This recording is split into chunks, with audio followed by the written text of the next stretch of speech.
Go ahead, Gordon. Well, I mean, you'd have to throw in the occultic secret societies, too. You're talking about who's really running the show, but... Well, we talk about government, but I don't consider it any longer politicians. To me, government now is just a facade for those who really do run the country. Like I said, I mean, people who run for office, people who run this country don't run for office. They're salesmen. Yeah, and they'll take the tomato hit every so often from the public, but that's what they get paid for. And to rail against Republicans and Democrats is now a complete distraction. I mean, you were better off going down to 30 Rock with pitchforks than you are to go to D.C. But people aren't getting that. And the one thing I've said time and time again, and that is, while these people are trying to vote for good government and good candidates, and there's a couple of rogues out there who I believe were good. Adam Putnam from Florida was one of them, but he got out of D.C. And I think I understand why.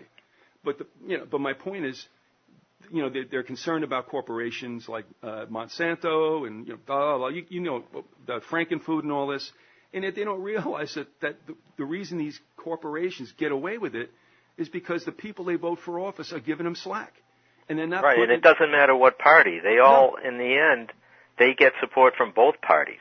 Whoever they're giving money to, whoever their boys are, and it's amazing just the things. If you ask the average, like I've always said, if I could institute a reform, I would start selecting Congress by lot. Do away with elections totally. You would have a much more representative system. If you want to be a congressman, you put your name in a hat. If you're a citizen, if you're not a convicted felon, I would say if your name gets pulled out, you're in Congress for 2 years. I'd rather see that than what we have now, because what we have now are people racing to see how corrupted they can get to get elected. John, you remember this from that book by Lundgren, The Rich and the Super Rich. He documents how in the early 20th century, and traditionally, of course, the super rich, the dynastic families, they typically stood by the Republicans that was their way to enrich themselves. Typically Republican cronyism. But later on in the 20th century, and by the time of LBJ, he documents how the super rich figured out how they could make a lot of money with this Great Society thing. Oh, absolutely. Mm-hmm. I mean, they saw, well, and he also says that although these families traditionally were Republican, if there was a Democrat in the White House, the door was never closed to them. Yeah. Specifically says that, and that's true. I mean, you would think, if you're a Democrat president and you're sitting as supposedly representing the common people, when a Rockefeller knocks on the door, you might want to listen to him, but I mean, somehow everything that those people wanted would happen. We're going to break up Standard Oil. Fine. So it's harder to control now, almost. That's right. Exactly. Because it's like a Medusa. The snake has grown several extra heads. So instead of just looking out for one of these things, now you've got 10 of them or 11 or however many Standard Oils they made. Well, and the other thing that did was to make it so that any rival to come after that could not monopolize. Right. That's an interesting time in history. And there's another thing that came on about that came later. But, yeah, it was true. And this is what's so interesting. While Teddy was shaking his fist, doing the old trust busting thing, Philander Knox was making sure that as a former, if he ever was a former, lawyer for the robber barons and eventual Secretary of State under Taft, that Teddy went out and sold it. Everybody felt good. Now, we broke up, the conglomerates and all that, but they didn't, not really. And as Gordon said, and then what they did is when the horse was out of the barn, they closed the doors and called it a victory. No, sorry, it's already happened. Elihu Root, was that it? Elihu Root, that's one of them, yeah. Now, here's another thing that's interesting. Hoover lost the election to Roosevelt, FDR. Or did he not run again? All right. I don't want to get bogged down in that. But anyway, here's the situation. He did not run. He did not run. Okay. I don't know. I don't think. I don't think he ran. No, I don't think he did either. I'm trying to remember. Who did FDR beat the first time? Was it Landon? I mean, he smacked down everybody, whoever it was. Landon was 36. I should know this. All right, I'll tell you what. I'll lay it on you real quick. I went to POTUS. I'm calling it up now. The first election he beat Hoover in 32. Oh, he did beat Hoover. Yep, he beat Landon in 36. That's right. Right, and then Wilkie in 40 and Thomas Dewey, and that's another. That is one of your all-time I'm thinking of Coolidge. I do not choose to run. Yeah, well, nobody knew that he did when he wasn't. So go back to Vermont, Calvin. Anyway, but what was interesting is in those days, the incoming president didn't really take office till March. So you had this kind of 90-day or 60-plus day period. And what I found was they asked, whoever they are, asked FDR to go ahead and sell the banking holiday. And he's like, no way. No, give it to Herbert. He's on his way out. And, well, Herbert said, I'm not doing it. And then not only did FDR do it, but he did it with this full support, a complete 180 from the way he felt about it. That shows you, I believe, the machinations involved with those who are behind the curtain and who they put out front. They eventually James Montgomery documents that. Does he do that in what, Country Defeated in Victory? Yes. Okay. And that's something that everybody should read, really. That's on the Angie site, thinkobeaten.com. Hit the Informer / Montgomery's writings, and you can read that book, and that sets up a lot of what happened. And also there was a character in there, too, that Gordon had pointed out, John, who was a John Sherman. He was also the Sherman Antitrust Act, and he was anything but a trust buster either. He was another fake who got banking off and running. So another personage pops up like Philander Knox, probably two characters that nobody knows about and had an impact on us to this very day. Sherman was inviting the bankers in on the cut. So, at any rate, we'll be wrapping it up very shortly. And I don't think the comparisons. There's plenty of comparisons that you can see, you can find on the internet. That's all right. I mean, anybody can answer their own questions with regard to that.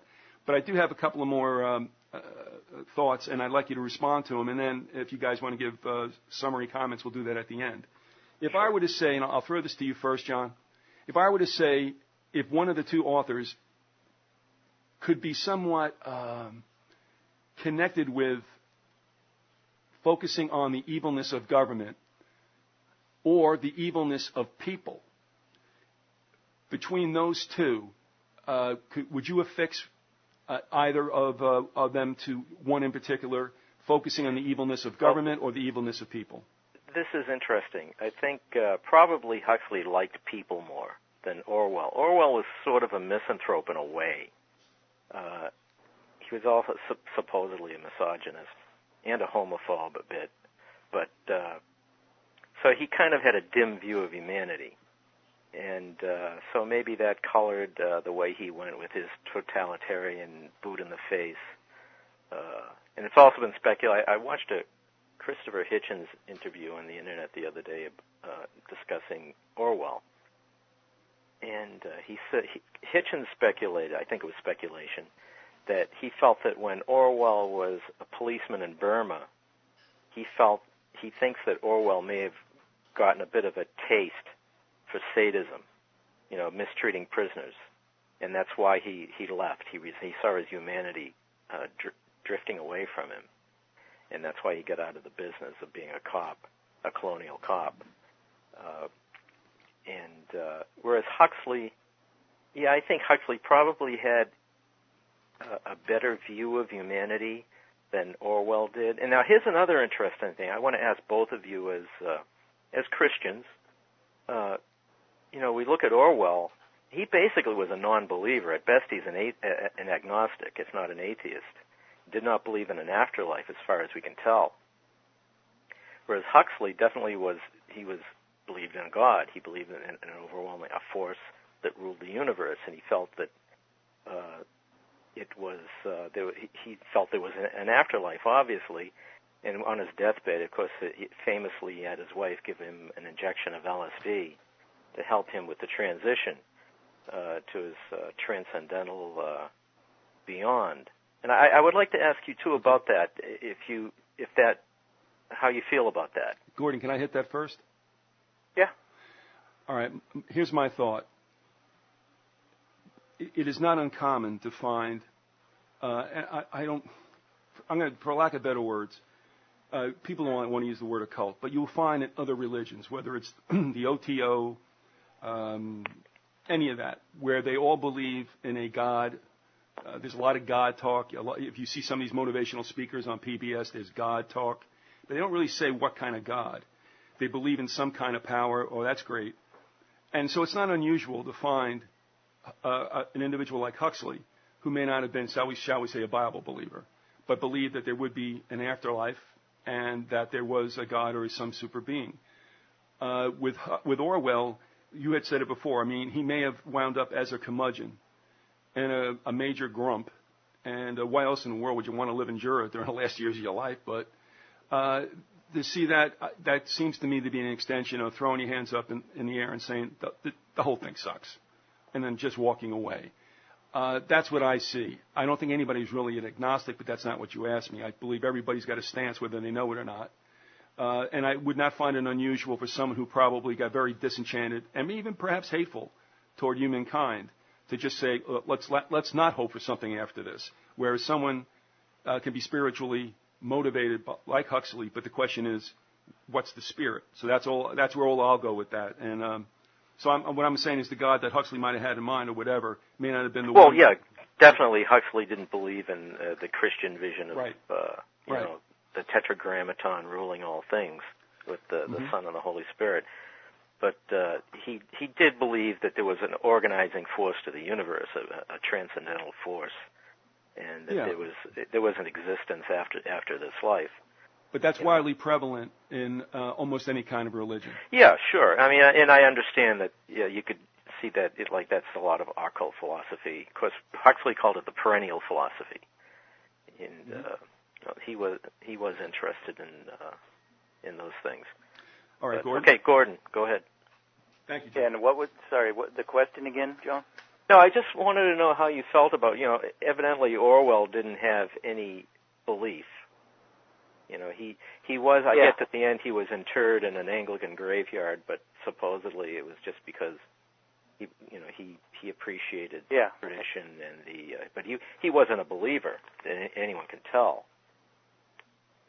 So. Yeah. That's true. So I just, how do you feel? I mean, do you think that because of that, do you think, ironically, maybe there's more humanity in Orwell than in Huxley? Because, Huxley he's a hard guy to get a handle of.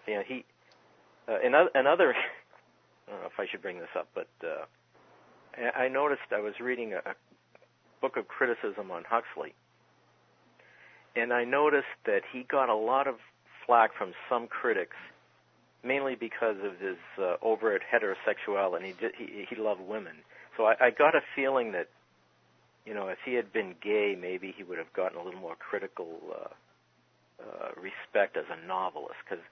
But I agree. I don't think Huxley was as good a novelist as Orwell.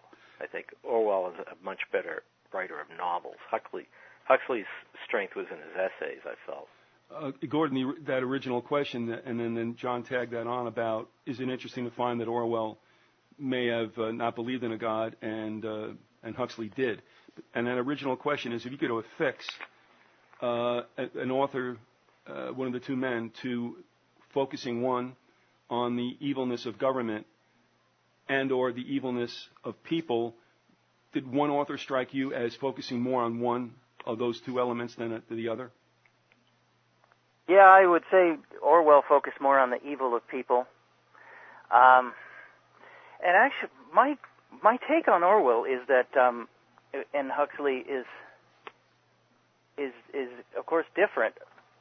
When I look at the two, I see in Orwell I see on the surface how he was a curmudgeon, he was a hermit at the end, and I believe and from all that I've read and all that I see,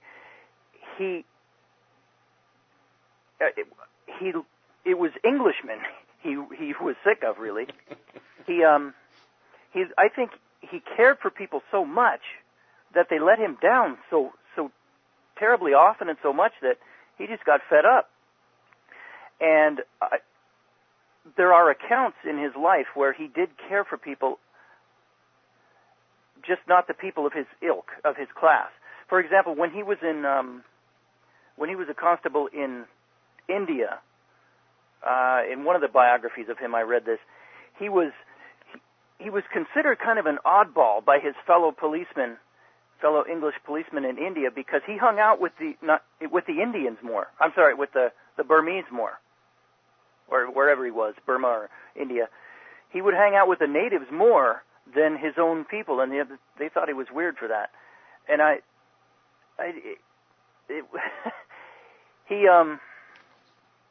and another example where he during World War II, say Aldous Huxley, and this was one of the, I think, several times in Huxley's life where I know the novelist Thomas Mann referred to Aldous Huxley as an escapist. He said when things got tough, Huxley would try to escape. And this is one of the times where Huxley and his wife traveled the world, just went on holiday, I guess, during World War II, whereas Orwell stayed behind and did the broadcasting thing. And Orwell was noted for his patriotism, not nationalism, but he was staunchly against Hitler, and he apparently wanted to do his best to try to help stem the Hitlerian tide and help England win the war. But of course, what happened was he got his dose of horrible propaganda, the horrible procedures at the BBC, and so he eventually and pretty quickly walked away from the BBC. And again, he was let down again by his own people.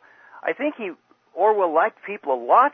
They didn't live up to his ideals. I think he was a very idealistic guy, and he just routinely got disgusted with people until by the end, he just became a hermit. Well, in Pritchett's short essay on Orwell, mainly he said he met him several times and knew him a bit. He didn't know him really well, but he had spent some time with him. And he mentioned that Orwell, while he was working at the BBC during the war, also had a day job. He was making parts for airplanes in a factory. I didn't know that. Yeah. I was kind of amazed. So that he had actually done that. And so that tells you something about the man. That fits with what I've read about him. Yeah. He respected, because he was a socialist, and but he called it the way he saw it. He did not like the Stalinist version of socialism, but he was a member of the Labor Party at the time. And that's another thing that tells me he liked, deep down anyway, he liked people so much that when he was a socialist and he was for equality and all of fairness, but when he got a whiff of first Stalinist socialism, and then later on when he saw the similarities in the Fabian socialism, and he balked at that. And he ran away to Jura. Yeah. Take that, everybody. That's something I'm doing. Like I said, I'm trying to... And Huxley ran away to sunny California to hang around with the Hollywood crowd. But that's fitting, though. That's absolutely... 2 different ways of running away, yeah.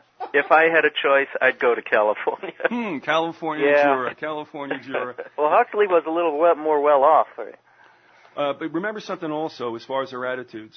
I don't know if it was just simply being condescending. I don't know if that's the word for it. Or a kind of a sunshine, social type. All right, here's where I'm going with this. Do you guys remember Catherine Mansfield's story, The Garden Party? A long time ago.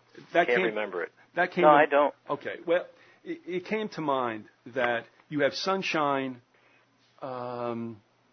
socially minded people, and the point here is calling them sunshine, because from a distance they can pontificate about the plight of the poor, and if I remember correctly in the Mansfield story, you have there's a party being held, and one of the characters, a female, has this kind of like removed sunshine, social-minded attitude toward workers.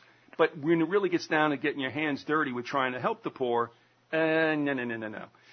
I will have to say, with regard to both men's experiences, I won't accuse Huxley of being like that when he went around touring the mines and such in their abject conditions.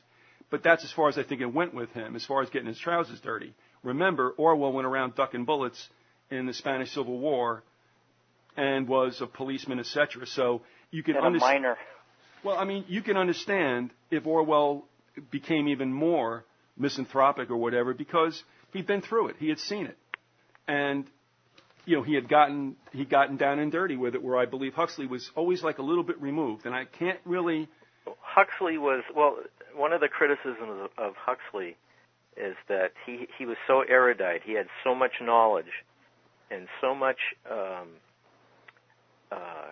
awareness of literature and art that it hogtied him as a creative writer, that he was unable to really enter into the top notch of writing, because when you're being creative, you need to have a kind of ignorance of other things. You can't let it influence you too much. Whereas Huxley was so aware of every word he wrote and every allusion and every other writer that had ever written a similar paragraph or passage, that it really handcuffed him from really letting loose as a great creative writer. And I find that the case. I find that Huxley's novels are a bit stilted because of that. And he was like I say, he was very well educated and very knowledgeable, and also he didn't put himself in harm's way. But part of that was because he was almost a blind man from youth. That's true, too. He was legally blind, so he could not exactly go off and have the adventures that some others might have. Yeah, and that's not saying that he wouldn't. You're right. I mean, you are a victim of circumstance. But that he didn't, and again, I think that shapes you, and that's, it's funny, when I think about this discussion about Huxley and Orwell, it reminds me back to the rather acrid discussions that took place between Norman Mailer and like Gore Vidal. And if I'm sitting there looking at it back in those days especially, it's like, if I got to take my pick, it's like, shut up, Gore, I want to hear Norman, And it's the same thing here with Orwell, obviously being. Well, it's the saying, who's the one you'd rather have a beer with? Yeah, Norman. But if I was being invited to a dinner party, I'd go to Aldous' house. Yeah, yeah. Just watch the unsealed bottles. That's all. I want to get to three more items, and that sounds like it's going to be laborious, but it's not. The one that I think is the most serious of the other two, and there are going to be reactions I'm going to ask you folks to make toward the comments. But there's something going on today, and a listener had written to me with regard to what Orwell had written about nationalism and patriotism. All right, so that's an Orwell thing, and I don't mean to exclude Huxley from the operation. And John, if you can see something in this that's Huxleyan as well, fine. If not, I'm just going to ask you both to chime in on this. I'm going to cut this one paragraph down to just the essentials. And it's the difference between nationalism and patriotism. And let me just say, this is Orwell writing, patriotism is of its nature defensive, both militarily and culturally.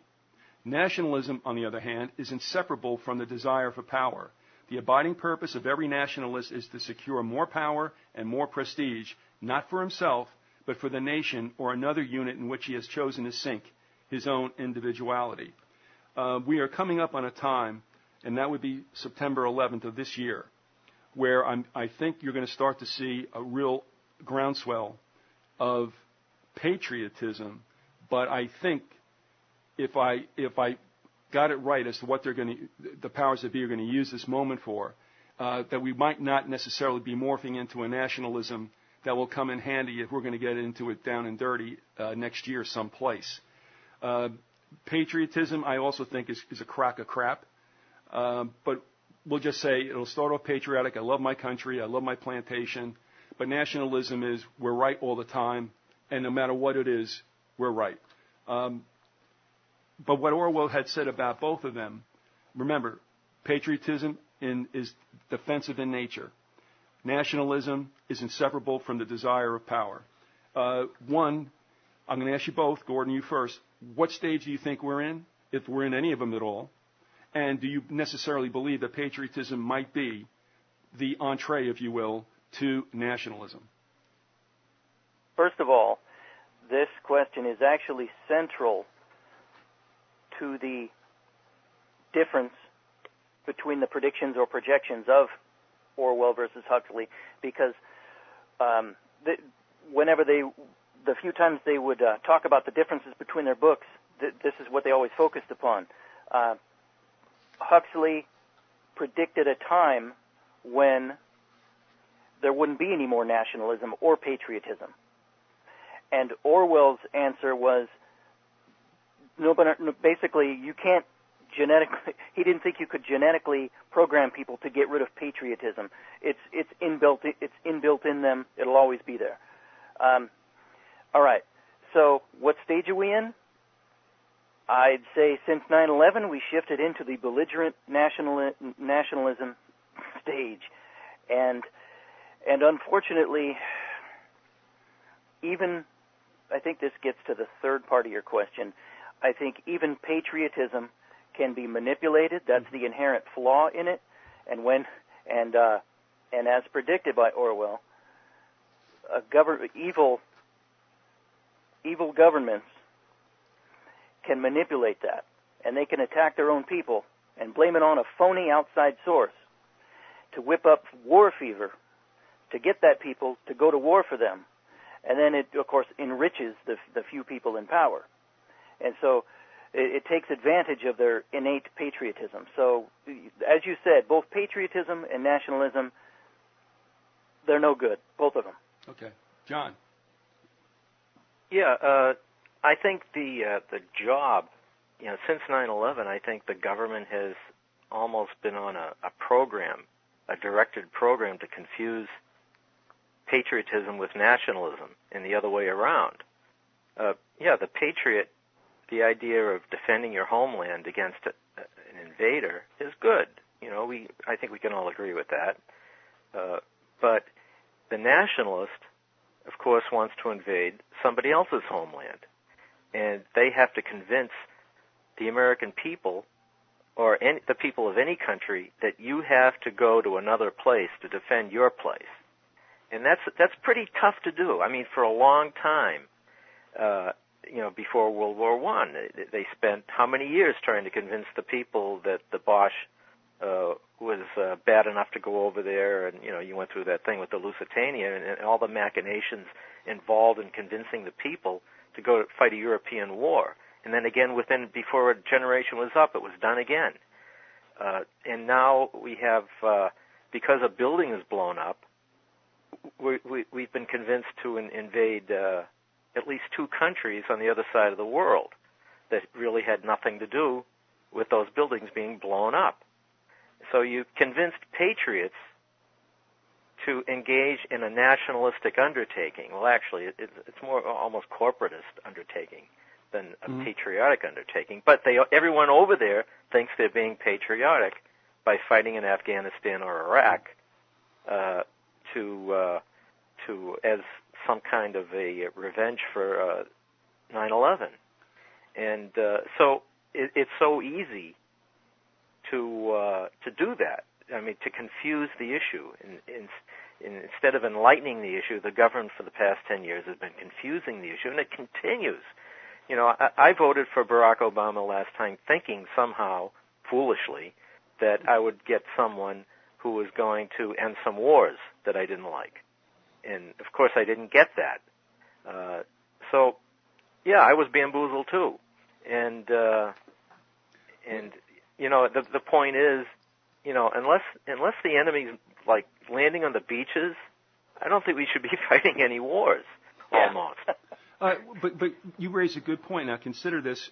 We could say the 20th century is the century of American warfare. I mean, we've been literally at war for a century, even unto now. But catch this. How in the world do you take a population in, 1918 and threaten them with the fact that the terrible Hun is going to come across the ocean? It's like, what's-his-face said, Smedley Butler said, it's like, okay, you're going to establish a beachhead where? Rockaway? I don't think so. And they got everybody worked up, although I think there was a great percentage of the people in the United States at that time wanted no part of this. But still, they used the Hun. And this is where it goes, like you said, John, about taking patriotism in the defense of one's country. That sounds good. That's true. what happened was the manipulation was taking patriotism and affixing it abroad. There you go with the nationalism. So you got the United States jumping over the pond in World War I, and if it wasn't bad enough, another 20 years, you're back a second time. And then after the war to end all wars, the second time around, because World War I was the war to end all wars, and II was the war to end all wars. And here we are in Korea. It's like, what are you people thinking? But they were manipulated, and again, it takes the patriotism, if you want to call that the more benign element, and it definitely turns it into nationalism, which I think is much more pernicious. And so now we have this great amalgamation that's a double talk again, and that is we're safer here because we're fighting over there, and yet if we were to believe the 9/11 events were perpetrated by bad old Islam, they were here. So why are we going to go fight the guy down the block when the guy down the block is basically in your backyard? You know what I mean? It's like, no, the problem was here, not with them over there. You don't let them in, they don't come over here. So you've got this duality going, and people bid on it.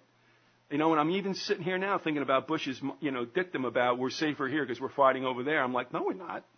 No, we're not. No. And we're definitely not economically as secure because, we've gone broke over $1 trillion fighting these ridiculous wars. The second point on this, on my last 3 points I wanted to use to close the show, I thought you'd find this interesting. It's on the L.A. Review of Books website. Real quick, it said, Orwell had not yet written 1984 when he first questioned his former teacher's prescience. In the early 40s, a reader of his newspaper column solicited Orwell's opinion of the danger that consumerism and the pursuit of pleasure posed to society. Orwell replied that, in his view, the time to worry about Brave New World scenarios had passed, for hedonism and vulgar materialism were no longer the great threat they had once been.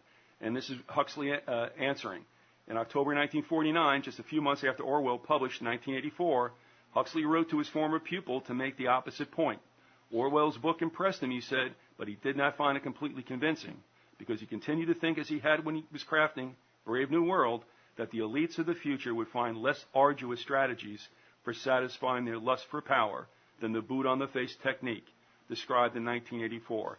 John, you just want to comment at that, or are you all right with that? I have the complete quote here, and I was going to read it, but you went over it pretty well.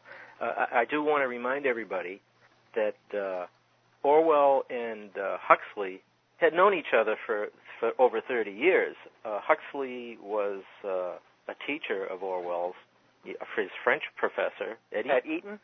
Yes. So, and they had corresponded, and they had exchanged books.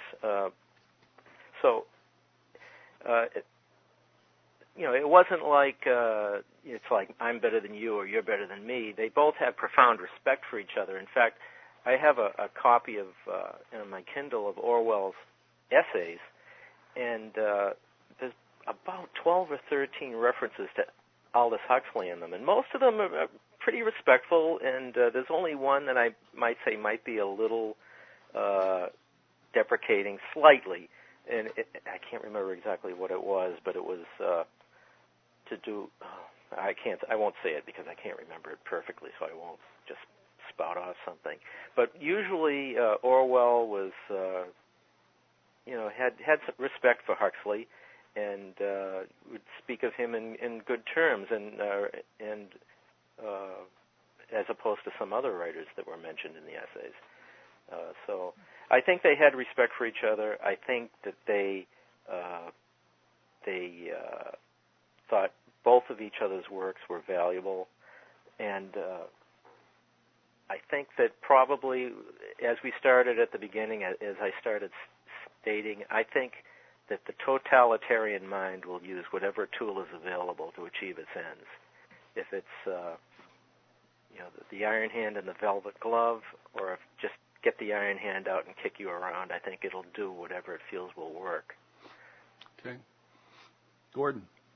But I also think that we're starting to see, in the end, I think we're starting to see in the United States, anyways, a little more of us loving our servitude, as Huxley so famously stated in several times.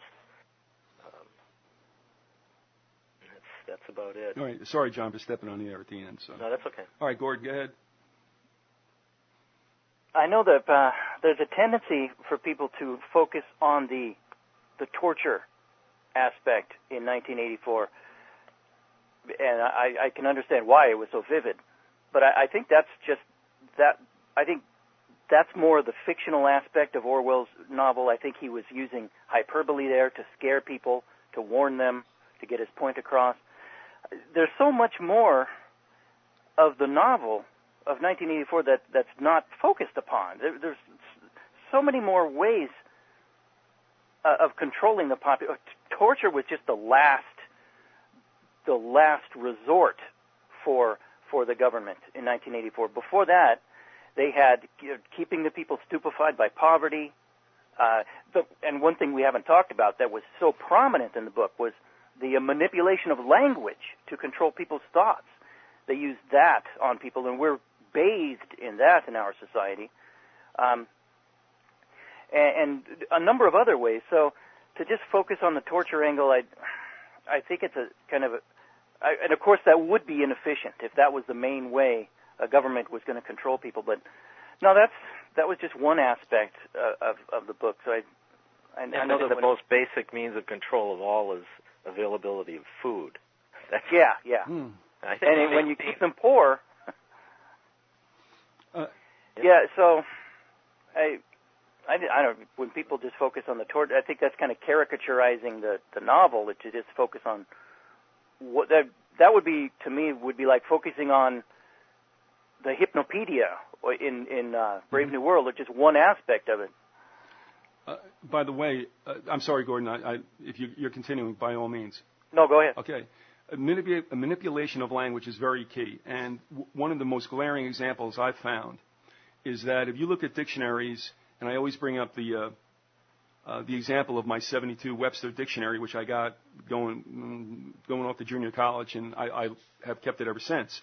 Taking a look at something in that book as opposed to the same word and its meanings in a recent and especially post-2001 dictionary, and that is the word terror and terrorism. Terrorism in that 72 dictionary is described as a government's actions upon people. It has since been changed, post-2001, to people's actions against government. Very interesting.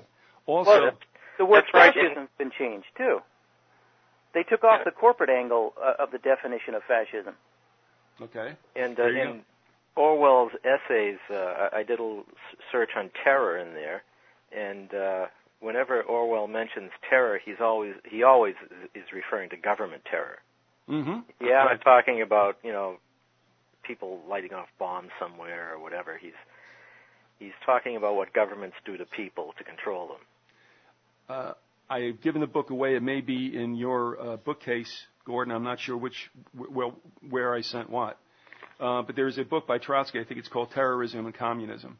It was supposed to be an answer to some critic, and I mean, the book, once Trotsky gets going, forget about it. It's like 300 pages. But I find it interesting also in there that one of the things that was mentioned was a universal national workers.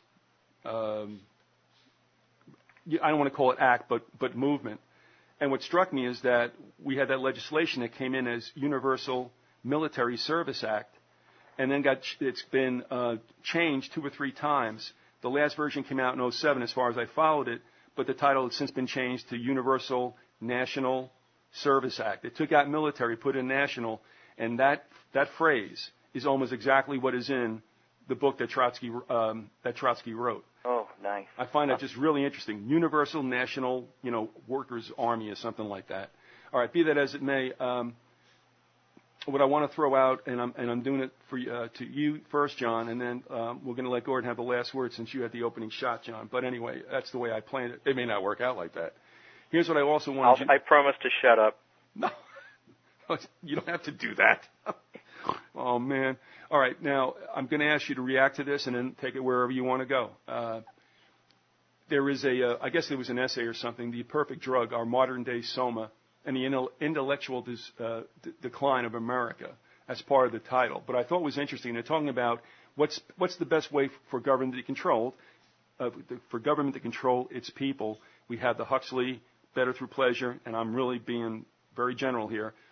We have Orwell through totalitarianism, pain, fear. So when the word here that said, when you hear the word problem, and what I'm going to read to you, it is the problem is that of how to control a population. And here we go. One might suggest that the problem could be solved by banning or regulating television, either forcing it to conform to some sort of standard or else prohibiting it altogether. But government censorship would only move the country toward a different set of problems, the sort predicted by Orwell. Paradoxically, the only real lasting solution to the problem, which would not create more problems than it was designed to fix, is awareness of the problem itself. Last sentence. This was the message which Huxley was trying to convey in Brave New World. Entertainment in itself is not bad. The problem comes not when we start laughing instead of thinking, but when we forget why we're laughing and when we stop thinking. Go ahead, John. Okay, I happen to be looking at a quote from Orwell, and he says, "A thing is funny when in some way that is not actually offensive or frightening, it upsets the established order. Every joke is a tiny revolution." And okay. I lost my train of thought. No, we were talking about that comment. What Huxley was saying and what the writer extrapolated with was that it's not when we start laughing instead of thinking. It's when we forget why we're laughing and when we stop thinking. Okay, and before that you mentioned fear. You know, Orwell's totalitarian system using fear right. and terror to get what it wants. But you know what? Our totalitarian system uses fear too, but not fear of itself, but fear of some vague other. And of course, Orwell's 1984 used that too with Goldstein. You know, we've created 1 million Goldsteins, faceless ones, wearing turbans that are out to destroy us. And it's almost a self-fulfilling prophecy, because by going over there, we're probably creating a lot of guys in turbans that want to destroy us. So, yeah, I think it's almost like, as I'm looking at it now, we've come to I've come to like a Hegelian synthesis between Orwell and Huxley. I don't think it'll be one or the other. I think it'll be something in between that's still going to bring something bad. Uh-huh. I'm laughing in the sense, can you imagine this? This would be so purely American. We now have a vacuum in power, supposedly. Bin Laden really, really, really, really dead. But wouldn't it be great if to pick the new boogeyman that we get a bunch of the Taliban or Al Qaeda, whatever, have them come over and do an American Idol, and let there be a playoff and let the people vote as to who they want to be the new boogeyman. I'm sorry, that was ridiculous, but that's what just came to my mind. At any rate, are you flipping it over to Gordon? Yeah, you take it, Gordon. This, what you just described, is the perfect amalgam between the horrors of Orwell and Huxley. But can you imagine guys coming out and doing shtick? Yeah. Forget it. All right. And then at the end, they blow up the theater. Yeah. Oh, Lord. Including themselves. You see there's promise in this, don't you? And there's a buck to be made, so everybody will be happy. Ay, ay, ay. All right, sorry, Gordon. But go ahead. Yes, that would be a perfect mixture. No, I think John's right. These two guys, these two men, Huxley and Orwell, they obviously, like any other two individuals, they had their own upbringing.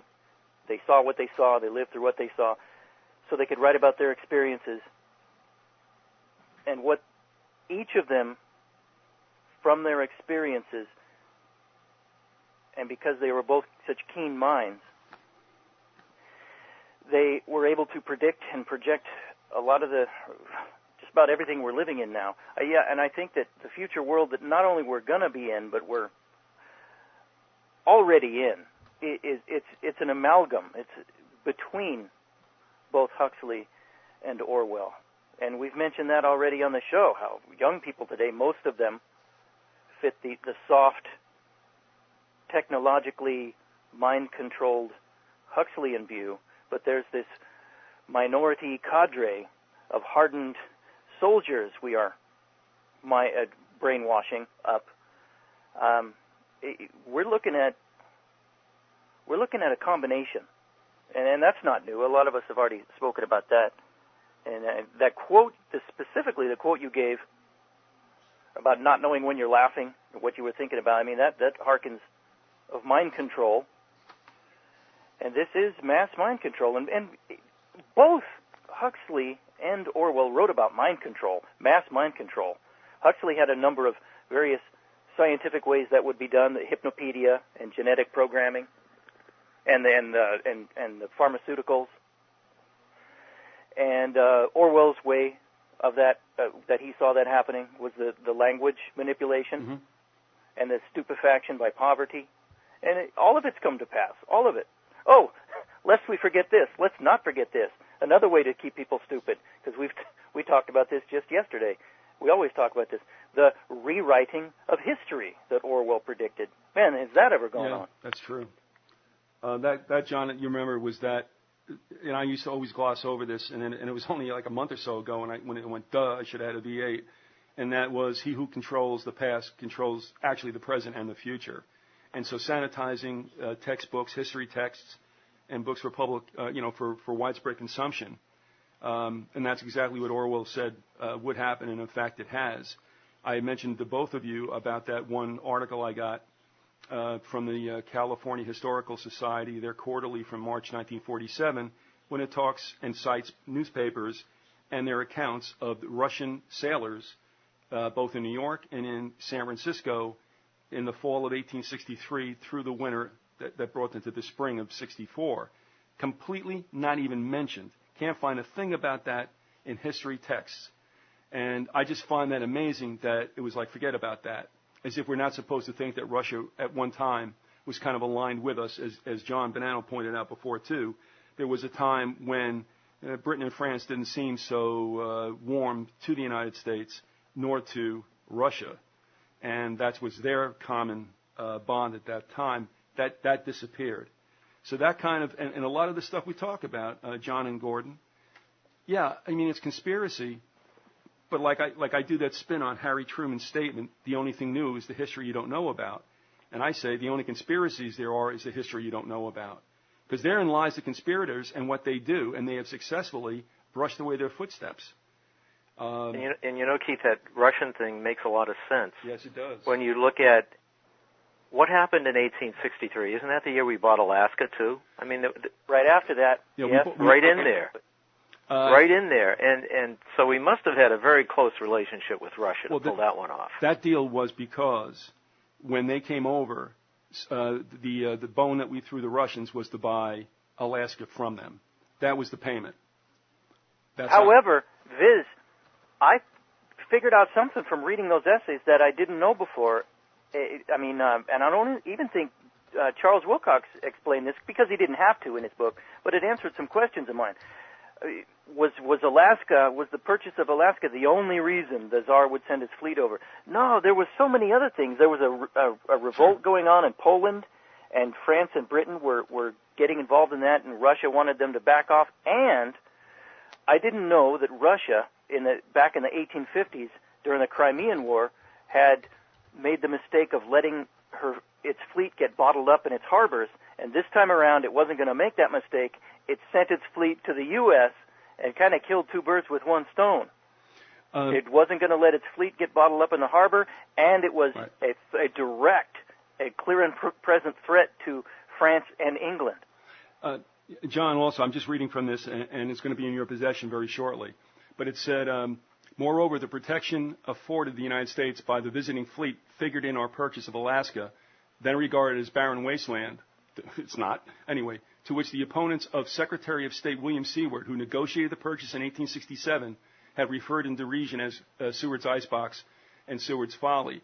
But going back to what you said, remember, this does make sense because for the first time ever, Britain and France were allies in a conflagration. Think about that. And they gave Russia a bloody nose in the Crimean War.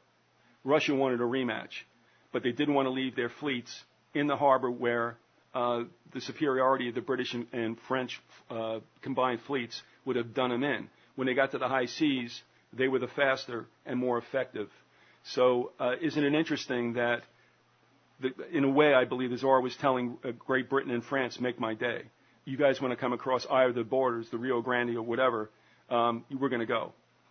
So it is. If you think about what took place in 1848, this was an extension of that, not even 20 years later.